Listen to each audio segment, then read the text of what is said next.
Are you ready to stop the self-sabotage and create the life you desire? Well, in order for that to happen, you need to break free from the bad beliefs that are holding your success hostage. You need to optimize the stress by turning it into extra energy for success. And those hurtful habits? Well, we need to give that pain a purpose for progress. Welcome to Stop the Self Sabotage and Create the Life You Desire podcast. So, what does your map look like? Your map of emotions. See, the stories we tell ourselves literally form maps in our brain. They're known as neural pathways. And then down this pathway, our thoughts travel and our actions go in that direction. So what does your map look like? Because you may have had a lot of pain in your life that is very valid. Believe me, I so get that. But when you tell yourself the story of that pain and how valid it is, how righteous you are to be in a rage over what has happened to you, the unfairness of it all. Well, when it is valid and it has actually happened, the brain releases chemicals that reinforce that story. They reinforce the neural pathways. Now you have two types of neural pathways. You have either this is how I get out of pain, move away from pain, or this is how I move into progress. So you can be telling a story that is very valid, that says, oh my gosh, look at what they did to me. Look at how I did everything right, and it still freaked up. And so the brain releases the chemicals that says we need to move away from pain. So the bitching, moaning, whining, and complaining actually does release for just a little bit chemicals that have you move away from that pain. But it doesn't mean that you're going to be moving towards your goal. And so what does the map in your brain look like? Is it continuously moving away from pain? I tell you what, for years, I was stuck in a neural pathway of watching people take unhealthy actions in my environment and saying, well, you know what? I can't make them well. They can only make themselves well. So I'm not going to point my finger at them and say, you have to do this, because that's dysfunctional. But I didn't know how to draw boundaries. See, boundaries are all about you. It's not about you trying to control someone else's behavior. It's all about you creating a container to where your energy doesn't leak out. In the same way, if you want to have a glass of water, well, you've got to put it in a container to be able to use it. Boundaries are the same way. Boundaries say what we need to have a container for this, and that's when you go, this is what I need. This is what I need to be healthy. And then you can look at the other person and say, you got a choice to do it or not. There will be consequences either way. If you do it, we'll be able to continue to engage in a relationship that's moving into progress. And if you choose not to do it, then I'm going to have to leave the relationship. Varying stages. I did this with two friends. Sometimes it's a varying stage to where I just need to distance. And sometimes it's a stage to where, hey, I love you and I want the very best for you, but I can no longer continue to be in this environment. And that's what I had to do with two friends. It didn't make them wrong. It just said, what's happening is violating my container. It's poking holes in it. And now my emotional resources are leaking out all over the place. And then when I go to take a drink from it, I don't have anything left.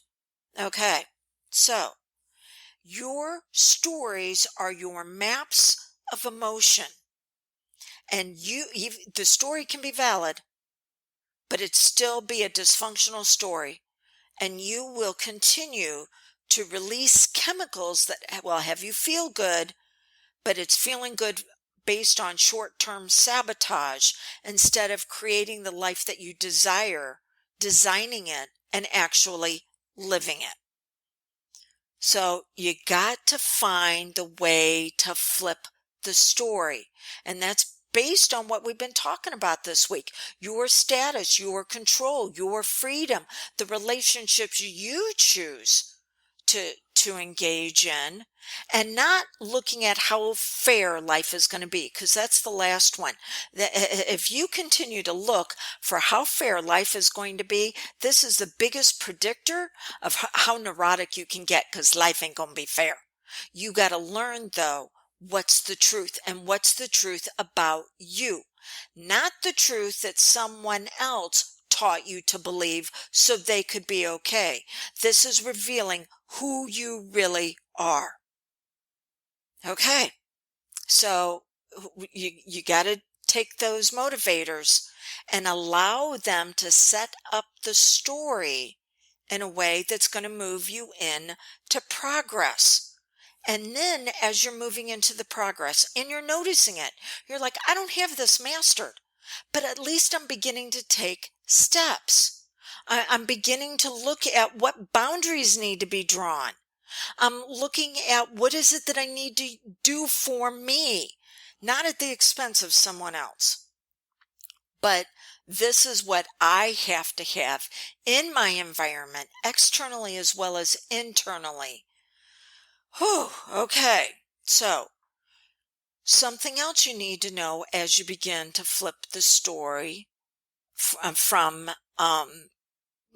moving towards instead of away is you need to go from the future and work your way back and pre-address the fact that you're going to have frustrations, blocks, disappointment, grief, and there are going to be some goals that you're going to lose. Yep. And there's an entire system for this, but right now I just want you to know that when something unexpected happens, when the negative happens, when the pain happens, it's going to trigger that, well, life isn't fair, somebody needs to be punished, and high levels of situational anxiety.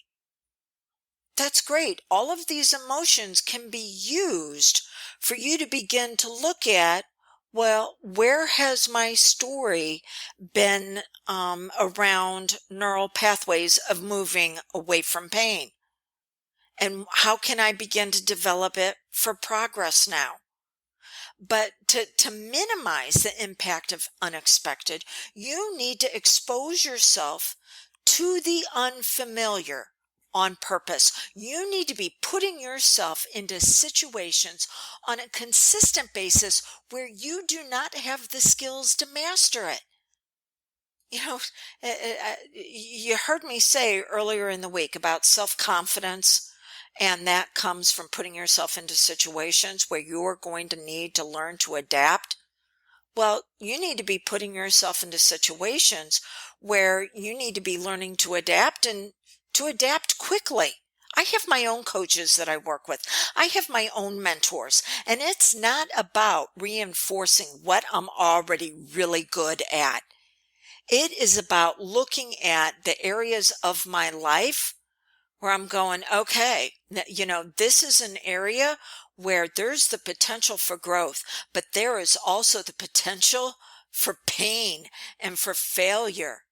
And so I need to be moving into it, not because I need to fix that area, but because I need to have a story that no matter what comes up, I'm going to find a way through it to what I want, or it's going to be a story of this needs to stop in my life and I will no longer tolerate it and I'm no longer going to engage with it. What about you? Do you continue to find situations that you're going to put yourself in that repeat the familiar, even if it is the familiar of pain. And that's the story you continue to tell. What's your map? And if it's a map that it's already a foregone conclusion of where you're going to go, well, now you know that you've got a challenge. And you need to be looking at how do you flip the story? But to flip the story means that you're going to have to do things you haven't done before. If I can assist you with that, 1-636-699-7791, 1-636-699-7791, or go to drewdawnferguson.com/2021. Your story of magnificence and brilliance. You still have chapters to write, or maybe you just need to close that book you've been writing in and start a brand new one. It's waiting for you. But these stories you have now will not get you to where you want to go. I'm here to assist you.